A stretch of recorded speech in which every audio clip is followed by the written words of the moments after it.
Welcome to the Digital Planning Podcast. This series is designed to educate individuals about all things digital in connection with estate planning, business planning, and estate administration. To keep up with all things digital, please subscribe at iTunes, Stitcher, Google Play, or wherever you download your podcasts. And now, Jennifer Ziegel, a partner at Kleinbart LLC, Ross Bruck, a principal of Estate Genie, and Justin Brown, a partner at Pepper Hamilton LLP, with today's topic. Welcome to this episode of the Digital Planning Podcast. We're so excited for you to be here today. Today we are going to be talking about family planning in connection with digital assets. So, Jen, one of the things that a lot of clients may come to me for as part of their estate planning is pre- and post-nuptial agreements. Do you address digital assets in pre- and post-nuptial agreements? Yes, I have addressed digital assets in pre- and post-nuptial agreements for several clients that held digital assets. For one, the digital assets were in the form of cryptocurrencies, so they were clearly identified on the exhibits list for that future spouse's assets, and the valuation close in time to the date the prenuptial agreement was signed was put on that exhibit list. And for right now, cryptocurrencies for valuation for those types of planning purposes would be what the cryptocurrency is converted to fiat currency on that date, and that would give you the value that you would utilize for a pre- or post-nuptial agreement. A lot of people are very aware that the valuations of cryptocurrencies are very volatile, and cryptocurrencies can change very drastically in terms of their value. So I've also included separate provisions within the body of the pre- and post-nuptial agreement that would address those types of market fluctuations of the cryptocurrencies, and that they're essentially to be disregarded for purposes of equitable distribution or segregating that future spouse's assets at a divorce or at some other type of triggering event, if there's an event of separation or death, to avoid that type of issue or future issue with market fluctuations in cryptocurrency valuations. In terms of other assets that are not cryptocurrency related for digital asset planning, I have had clients who have, on their own volition, created LLCs to hold cryptocurrency or non-cryptocurrency assets, other digital assets, and we have listed that type of entity on the exhibit lists as well, which would be separate non-marital property for the spouse or the fiance that would be coming into the marriage with that type of asset. Do you ever address issues such as, pictures or children and pictures of children in a prenuptial or postnuptial agreement? Now, it's hard because sometimes there may not be children there. Sometimes there are children that are there at a pre- or postnuptial agreement. But do any of those issues ever arise in a prenup or postnup? So for future children that have not yet been born, that could be future children born of the marriage, I often do not do a lot of planning for that within the agreement. And the main reason for that is courts like to look at for support or other types of assets the child would have that could be owned by the parents. They're going to look at the point in time when there's a separation event or a death of a parent and see what's in the best interest of the child to make those types of decisions or future decisions for the child.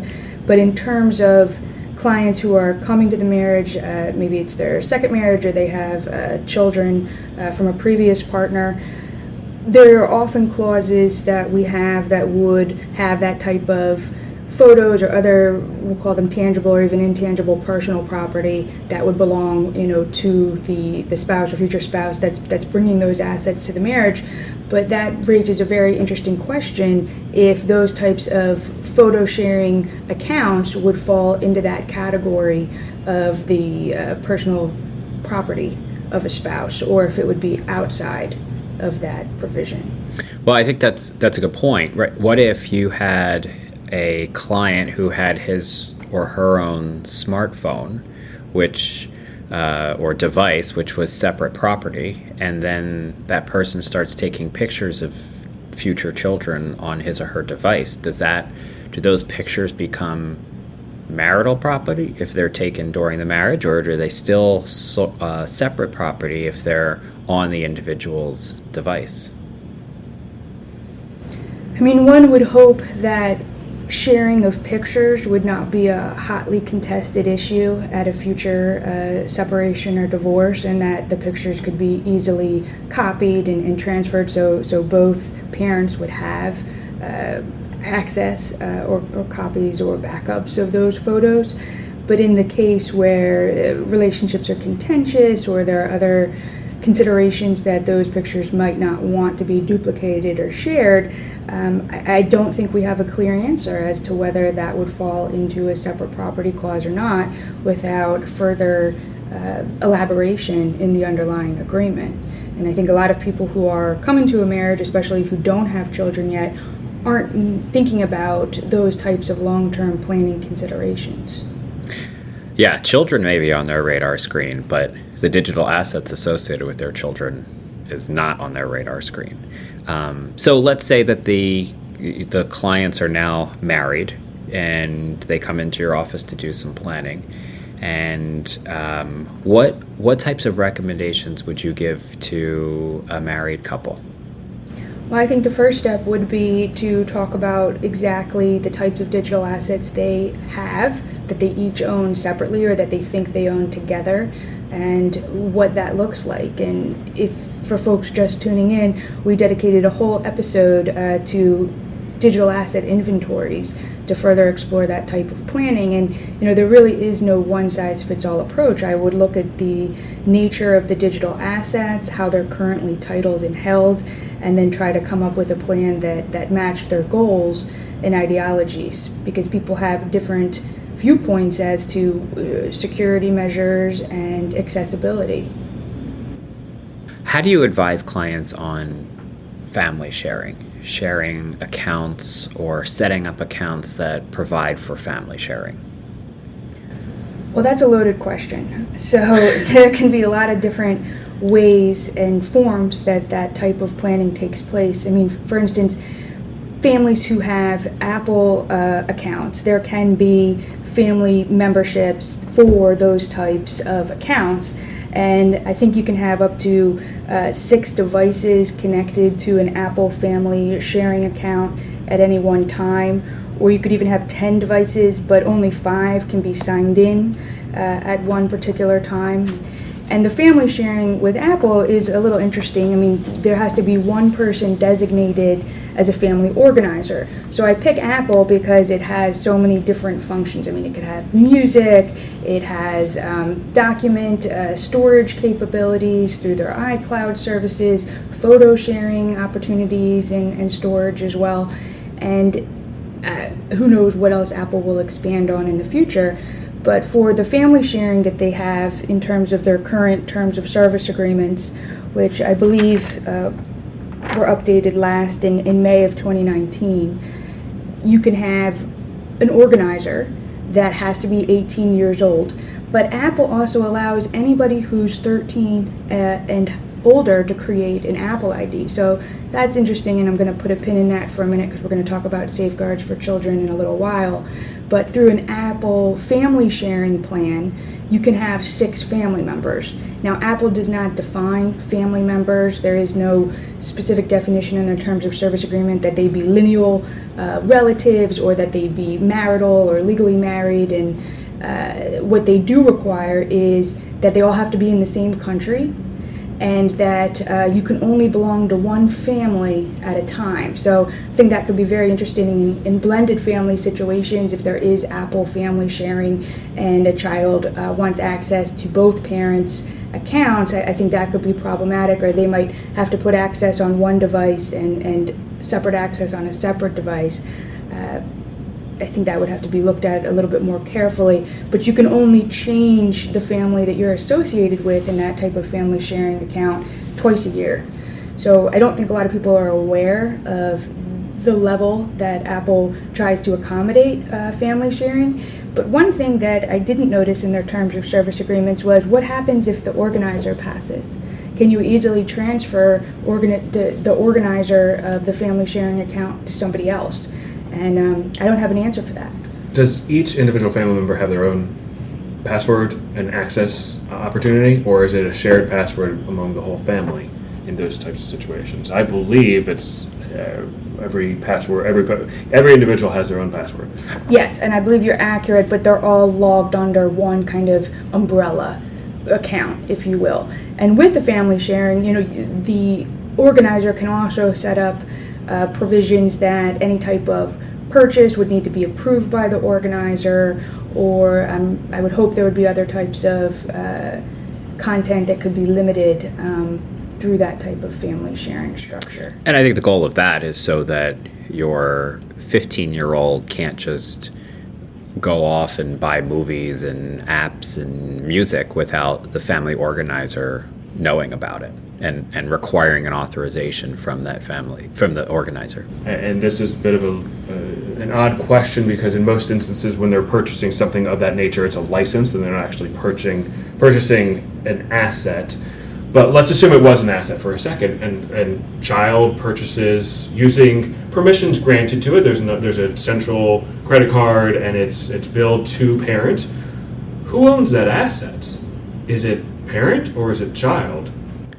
Well, I believe for Apple, anybody on the account, and I may be wrong, but I believe that anybody on the account can access something that has been purchased. But that's different than ownership of that asset. I think you're correct, although I think there is some type of limit with their gaming application. I think that might only be accessible through one user. I know there was a limitation on that. Let me go back to one thing you said, Jen, about you said that everybody in the family sharing has to be in the same country. Is that at the time of the creation of the family sharing? Is that a perpetual requirement? And specifically what I'm thinking of, what happens if you have a 16-year-old child or a 20-some-odd-year-old child who is spending a semester abroad? Does that person fall within the family sharing? Now, are you going to contact Apple and tell them that I'm sorry, but my child is abroad right now. We have to turn off the family sharing because I don't fall within the confines of it. But I'd be curious to know what that really means, what that living in the same country or being in the same country really means in their terms of service agreement. On first blush, I don't believe the terms of service agreement squarely addresses or answers that question. One would hope that if somebody's on holiday, their rights to access a family sharing account wouldn't be suspended, during that period of time, so they could upload new pictures or photos or listen to music while they're traveling. But it could be. I don't know if Apple, how closely they monitor the nets and data and cookies of where devices are in terms of trying to connect to the family sharing portal.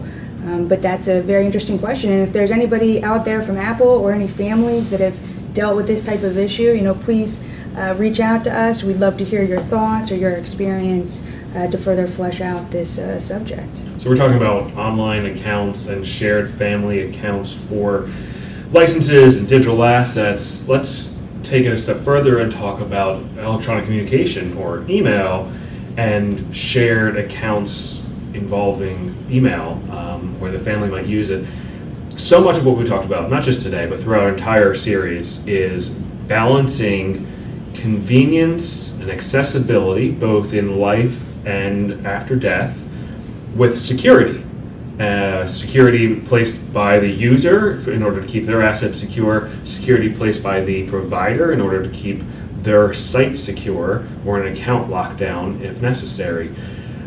In the case of email, it's possible for a family to use a shared email account, or I'm thinking husband and wife. They might, out of convenience, use a joint email account where either they both have access to it and use that as a primary account and have accounts registered to it, or they might use it as a funneling system where their accounts automatically forward certain emails from certain providers to that joint account so that they both have access to it.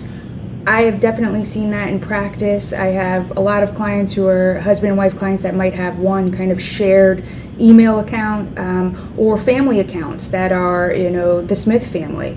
And certain types of information or communications that might involve the whole family, if it's scheduling or evites for a child's birthday party, all get funneled and filtered into that shared account. So it's definitely in existence, it's prevalent, I think, among society. And going back to the pre- or postnuptial agreement, if that type of account wasn't established pre-marriage and it's not addressed in the pre- or postnuptial agreement, what happens to the content of those types of accounts, at a separation or a divorce? And just to complicate things, let's throw in community property states, which can throw a wrench into all of these ownership issues. But going back to that joint account, I don't know of any of these email service providers who provide for the ability to have two joint owners on the account. I think when you're signing up for the account, you sign up for one person. And so the question becomes, when you put in first name and last name Doe, first name Jane and John Doe. Same continuation of the discussion we had in the last episode of any of these options may be violations of the terms of service agreement, and although convenient and a workaround in actual application, maybe not practical, but nevertheless, I don't think any of the providers have the resources that they're actively monitoring this. It only comes up when it's an issue, when it post-death or when in the event of divorce. So a planning tip might be for a prenuptial agreement if the couple is going to create some type of shared family account that, at separation or divorce or however, the timing of it's defined, that account be copied to the extent possible or backed up so that both individuals would have full records of the data in those family shared accounts. Yeah, and I think those problems that we talked about are one of the reasons why I prefer to do a family entity to own the joint account rather than having the joint accounts, because I think the joint accounts create more problems. And there are service providers who will allow you to create a business account. The question, though, becomes, do you want to pay to create a business account? Do you want to pay $5, $10, $20, $25 per user per month to comply with the terms of service agreement? Or are you going to do the shorthand and just say one joint email account for both husband and wife? Now, if clients coming into a marriage and you're counseling them on getting a prenuptial agreement in place, or I guess you for best practices would only represent one of the spouses and the other spouse would have sufficient counsel as well, how would you insert provisions to handle a family LLC to hold digital assets at a divorce? So I think that's a great question. I think that first things first, we would need to work in a digital assets clause into the operating agreement if we had an LLC, so that we can make sure that it provides for the manager of the LLC to access the digital assets of the LLC. But from there, I think you're then looking at a division of the interests in the LLC. And if the assets are owned by the LLC, then it would be a division of the assets owned by the LLC. That's a mess, right? How do we track all of the various assets in the LLC? Which assets are quote unquote belonging to certain spouses, right? If you have a picture storage account owned by the LLC, you're going to have a fight over the division of the pictures within the LLC. I mean, I don't know that there's a great solution to it. No, especially if the thought is to somehow subdivide the LLC. How operationally would that work if none of the assets can be transferred out of the LLC? So you can't create a subsidiary or a parent or a sister LLC to transfer and separate those assets. how would the couple, if they still wanted to continue to each use that type of vehicle for the storage and maintenance of their digital assets, how would that actually look? Well, they may have to create separate entities and close the LLC account, which is a mess, right? How do you, it would be like closing an email account or an Apple account and just taking the information and moving it someplace else. So with husband and wife, with entities, we have lots of open questions. Let's move on for a moment to talking about kids and parents safeguarding kids, and also ownership of assets or digital assets and management of accounts when we involve kids as well. So I have a niece who is young and has an Instagram account and has a lot of people following her, and I think she is a little too young to have that type of access, but her parents monitor the account. For my children, who are far too young to have an Instagram account, I often think, what will I do when they get to that type of age and they want to have a social media presence? There are children who have social media presences right now and have followings. They're little influencers. For listeners who have kids, between the ages of 6 and 11, slime is a really hot topic, and there are children who make slime and ship it all around the world to different children. So it's very interesting if you think about it. Are these kids who are purchasing this slime, are they being monitored? How are they getting access to parental credit cards? You would hope the parents are condoning this type of activity. But for that child who has the social media account that is essentially a little influencer and has this slime business that's probably unregistered but is producing some type of income, I think the conversation changes for just the run-of-the-mill child who might have some type of online identity or presence and wanting to track their whereabouts, where they're going, and the content they're viewing. And I know there are some applications that allow parents to have different types of parental controls for those types of purposes and can have GPS tracking on their phone so they always know where they are, which is great. But it opens up the whole question that how do we protect these identities for children that are being created? And as a secondary to all of that, for parents who are posting pictures of their minor children, what if they're posting embarrassing pictures? Is that opening up some type of cause of action in the future for a disgruntled child when they're 18 to be able to sue their parents for that type of humiliation or false light or something along those lines? Let's go back for a second and talk about that minor individual who is creating revenue through a business online. In most instances, I'm going to guess that based on the terms of service, a parent needed to establish an account or create an account for them? Maybe, but for Apple, you could be 13 and have your own Apple ID, which is interesting. So it's fascinating that in most states, if not all states, you lack capacity to enter into an agreement until the age of majority, yet under the terms of service agreement, you have the ability to enter into a terms of service agreement if you haven't attained the age of majority. With certain providers. We're not going to make a blanket generalization. Right. I don't know how you square that away. Right, and let's take that 12-year-old. Let's take a 12-year-old then with an Apple account because they cannot have ownership of that account under the current terms of service agreement.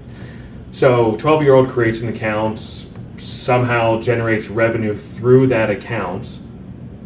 You might argue that has to be a parent's asset because the child cannot possibly own it. Maybe there's an argument out there that it's actually Apple's, I don't know. But that child turns 13 and says, I want to sell this business.